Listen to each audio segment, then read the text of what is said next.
You know, when anyone addresses anything in life, you know, you have to be sensitive, you know, because what if I go ahead and post something about rape and how that can be resolved and this and that, and that is a sensitive topic, a sensitive experience, and they're not even through it yet, you know.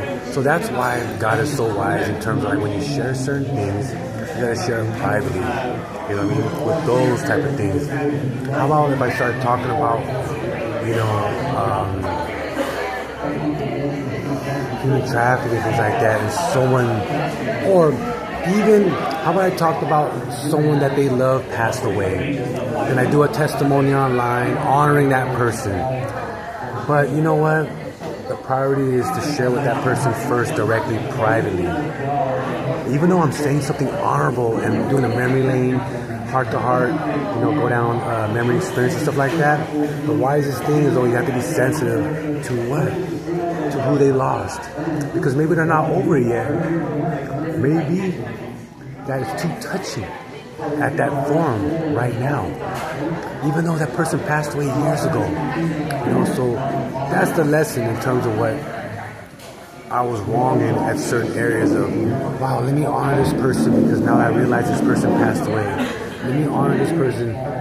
So the most powerful way to go about it was to go ahead and directly send that video or call that person independently, privately, on their own phone, or send a message privately. Not just go ahead and just, oh, that person passed away? Let me give a testimonial online about how much I love that guy and this and that. I thought that was the best route to take because it's like, wow, you're spilling to the world and you're being honest and you're being vulnerable to where it's not private. It's like you're sharing your heart, you know, and you're honoring that person purely, you know, and showing how much you love and care about that family and things like that.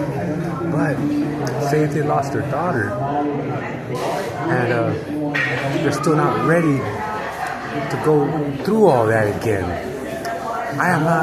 Who am I to go up to them and send a public post online sharing how much I miss and cherish the person that they lost when I didn't contact them directly, independently first. You know what I mean? And that's not about rebuking. That's about just being considerate about sensitive experiences of other people's lives. Everyone handles loss and in a different way, you know. Everyone handles it, so that's how the heart has to go ahead and fall in line and take that into consideration deeply, you know. Or say like this, say you had a solution to a problem, you know, and you specifically say the details of how to easily resolve that problem, you know. Who am I to go ahead and introduce this step-by-step problem to resolve the solution, you know? I should be discussing my problems that I resolved, you know, and I'm doing that as well. But because maybe you're trying to, maybe they may take it offensive because they're going, wow, you look at it like it's so easy to solve that? How do you know what I'm going through? How do you know that, you know, they stole my car and I had to go borrow the neighbor's, you know, clothes for a whole week? And how do you know that they didn't apply extreme corrupt justice toward my whole entire experience in the situation? How do you know that I didn't do all these things? How do you know I didn't try? How do you know?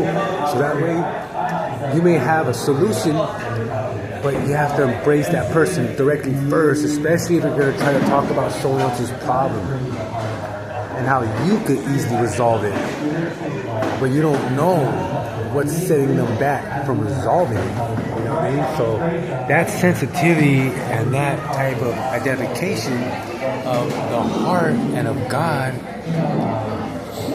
will bring you to the conclusion of what? Let me see how I could do it in the best way, in the manner of God's will. And that's how it's so important to always keep studying the Bible if you choose to seek His wisdom, which I do. So big aloha, blessings, man, and thank you all. Mahalo.